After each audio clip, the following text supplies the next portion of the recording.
If you're going on a Royal Caribbean cruise, you might be wondering what's included with your cruise fare, especially when it comes to food. After all, we go on cruises and we love to eat. So today, I've got to look at what food is included and not included on your Royal Caribbean cruise. Up next.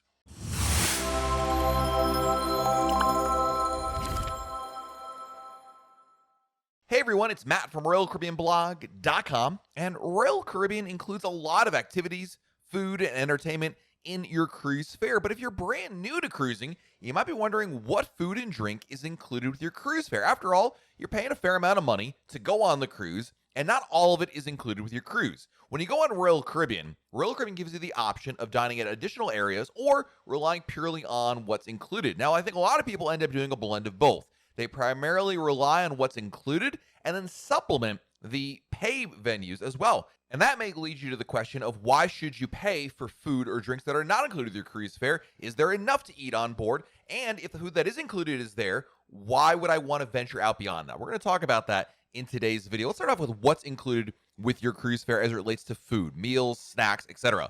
And all Royal Caribbean cruise fares include most meals and snacks on board your ship and any private destination you may visit, such as Labadee or Perfect Day at Coco Key. This means there'll be ample opportunity to enjoy breakfast, lunch, dinner, and snacks without any additional cost. Now, the exact venues included with your cruise fare will depend on the ship you sail on, but here are some venues found on nearly every Royal Caribbean cruise ship. The main dining room is the hub of dining on any Royal Caribbean cruise. It's open for breakfast and dinner every day of the cruise and for lunch on sea days. This is a plated, seated meal in which you go to the restaurant, you sit down, and a waiter takes your orders.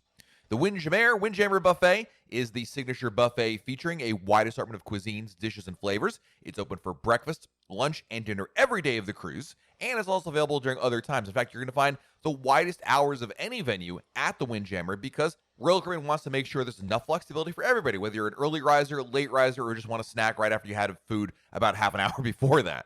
You've also got the Solarium Bistro, which is a Mediterranean-style restaurant open for breakfast and dinner on Oasis and Quantum class ships. And then you're going to also find grab-and-go spots for food, such as Cafe Promenade, El Loco Fresh, Sorrento's Pizza, Boardwalk Doghouse, Park Cafe, Cafe I-270, and some others as well. Each of these are casual venues with quick service meals, which essentially means you're going in there and you're probably grabbing food rather than having it cooked to order as you go there. And the venues will change depending on the ship you're on. Some ships have multiple of these venues, some only have one, or one or the other. It really depends on the ship you're sailing on. But more than likely, there will at least be a couple places you can go to get food on demand without much of a wait. When it comes to complimentary food, one of the most important ones is pizza. And yes, Royal Caribbean offers its guests pizza at the different locations. Depending on the ship you're on, you're going to be able to find grab-and-go pizza at either Sorrento's, Cafe Promenade, or even Park Cafe. Again, it depends on the ship you're sailing on, but you will be able to find complimentary pizza at the different venues. Soft serve ice cream can also be found as well. That's complimentary on the pool deck most of the day. The Windjammer and main dining room also offer their own selection of hand-scooped ice cream. So if you're looking for ice cream, snacks, or just want ice cream in general, you can definitely pick that up while on board your ship. And the pizza and ice cream are pretty much, standard complimentary venues that you're going to find on every single Royal Caribbean ship. In short, there's an extensive amount of complimentary dining options on any Royal Caribbean cruise. It's easy to go an entire cruise by eating only at the restaurants included with your cruise fare. Plus, Royal Caribbean maintains excellent food quality in all of its dining venues, complimentary or specialty for that matter. You may find a few extra cost items on the main dining room menu, such as filet or lobster. These items are available for free on cruise ship formal nights during your cruise, but come at an extra cost on other nights. But the bottom line is most of the food, nearly all the food you find in the venues I've talked about that are included with your cruise fare will cost you nothing extra to eat there. Now let's talk about what drinks are included with your cruise fare, and Royal Caribbean provides all of its guests on all of its ships a few different drinks throughout the day that are included with your cruise fare. This includes tap water, milk, tea, coffee, both regular and decaf, lemonade, iced tea, flavored waters, juices at breakfast, not the fresh squeeze kind, and hot chocolate via instant packets. These drinks are available throughout the day of your cruise at a number of locations. There will always be somewhere to get something to drink for free. So that's essentially what's included with your cruise fare as it relates to food and drink. And yes, you can go an entire cruise without spending money for an additional item. Now, why would you want to spend extra for food and drink? This is a common question among people who are brand new to cruising, and even some people that have cruised a lot who might say, the food is good, why would I want to spend extra money? And the answer really boils down to different strokes for different folks. Some people like to be able to have a little more variety in it for whatever reason. For some people, they're on vacation, they want to splurge, they don't mind spending the extra for it. Other people may simply just want something different and don't mind paying extra for it because they just like having more variety, more choices, and different cuisines. When we talk about restaurants and venues that cost extra, we're talking about specialty restaurants. And these either have a cover charge or a la carte pricing model. Here's a list of specialty restaurants in Royal Caribbean's fleet. Specialty restaurants vary per ship, by the way, with some of the smaller ships offering maybe 2 or 3 specialty venues, whereas larger ships offering maybe 7 or 8 different restaurants. You've got Johnny Rockets, which offers American fare with burgers, fries, and milkshakes, with one exception. On Oasis-class ships only, Johnny Rockets is actually complimentary for breakfast. They still charge for lunch and dinner, just like they do across the fleet. On other ships in the fleet, by the way, Johnny Rockets is not open for breakfast at all, so there's no complimentary breakfast option there. Chops Grill, the classic Royal Caribbean steakhouse, costs extra. Giovanni's Table, a traditional Italian restaurant. Sabor, a Mexican-style restaurant with a tequila bar and build-your-own tacos. Izumi Hibachi and Sushi, a Japanese teriyaki and sushi restaurant. Jamie's Italian, a modern take at Italian cuisine. Samba Grill, an all-you-can-eat Brazilian rodizio. Giovanni's Italian Kitchen, modern Italian cuisine featuring pizza and a pasta menu. Wonderland, a unique molecular dining experience themed to the tales of Alice in Wonderland. Portside Barbecue, which is a selection of barbecued meats and comfort food like mac and cheese, cornbread, and baked beans. You've got the Chef's Table, a 6-course tasting menu where each course is paired with a different type of wine. 150 Central Park, an elegant venue focused on locally sourced ingredients. Hooked Seafood, a seafood restaurant with oysters, fish, sandwiches, lobster rolls, and more. Playmaker Sports Bar and Arcade, which is a sports bar with standard bar food, including nachos, burgers, and chicken wings. And finally, the Mason Jar, a southern-style restaurant with separate brunch and dinner menus. Specialty restaurants offer cuisine options not otherwise available on board your ship, as well as an opportunity to indulge in meals that you may prefer to enjoy at your own pace. In addition, the ambiance is usually enhanced at these specialty dining locations, and the prices charged are not exorbitant. Even though Royal Caribbean's complimentary dining options are very good, specialty restaurants can be a great way to enhance or splurge on your cruise. Dining at specialty restaurants can also be a nice way to celebrate a special occasion. In terms of, well, what's the food like, Matt? Should I go for one or the other? How do I know if I want to? Well, it really boils down to, your personal taste more than anything. I generally find most of the food that's complimentary, included with your cruise fare, on Royal Caribbean to be in the ballpark of good to very good. There are a couple of dishes that are excellent and a couple of dishes that you might not want to order again, but generally speaking, I've always found the complimentary food to really hit the spot and be just what I need in there. Another important consideration is how people feel about the main dining room. For whatever reason, the main dining room tends to be a polarizing topic for some people. Some cruisers simply do not like the regimented times or setup of the main dining room, and others may not care for the majority of food served in that dining room venue. Regardless of your rationale, if you have a strong opinion of going to the main dining room for dinner on most or all nights of your cruise, well, going to a specialty restaurant may be the perfect alternative.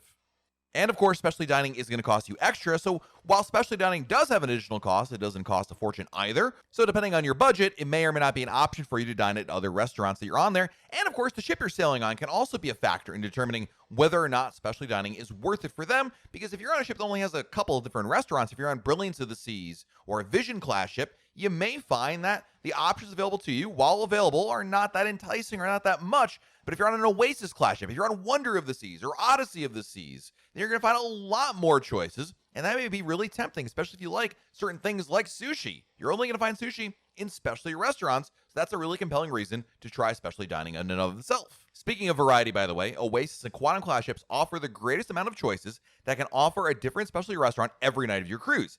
Other ships in Royal Caribbean's fleet may require repeating certain restaurants over the course of a cruise, which may or may not be a problem for you.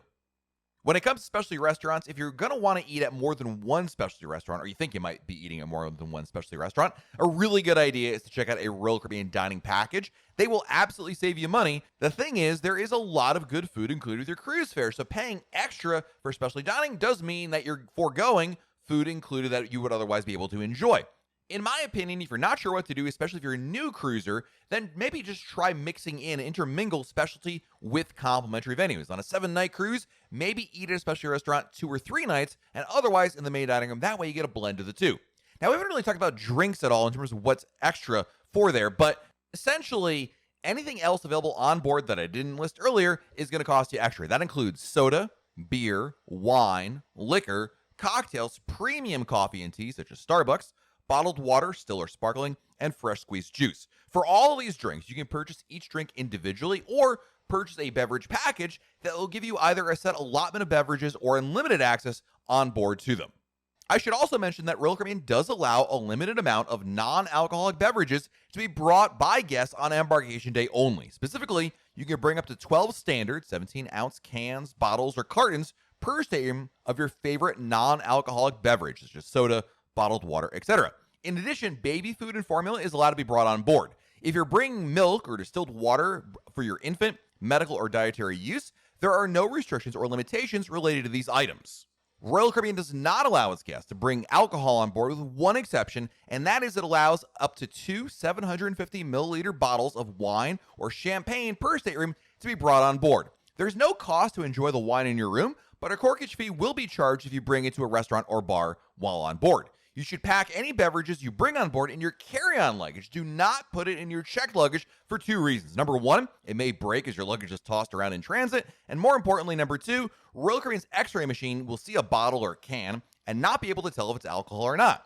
This will mean they'll then hold the bag back and delay its arrival to your stateroom later on. If you buy alcohol in a port that your cruise ship visits, you can bring it on board, although Royal Caribbean will confiscate it until the last night of the cruise, where it will be delivered to your room.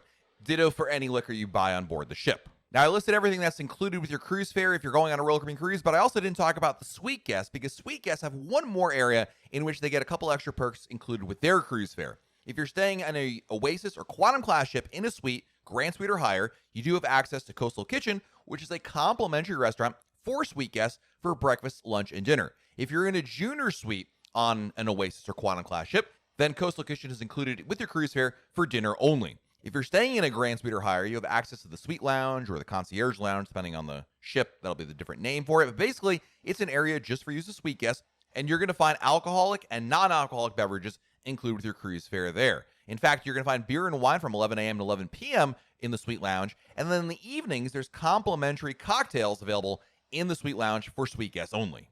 And then lastly, we have room service. Room service on Royal Caribbean is available 24 hours a day, but there is a $7.95 per order fee per room. As the fee is per room and not per person or per item, you can order as much as you like off the menu and only incur a $7.95 charge. The continental breakfast option is complimentary and does not have an order fee. Continental breakfast includes items such as toast, yogurt, fruit, coffee, and oatmeal.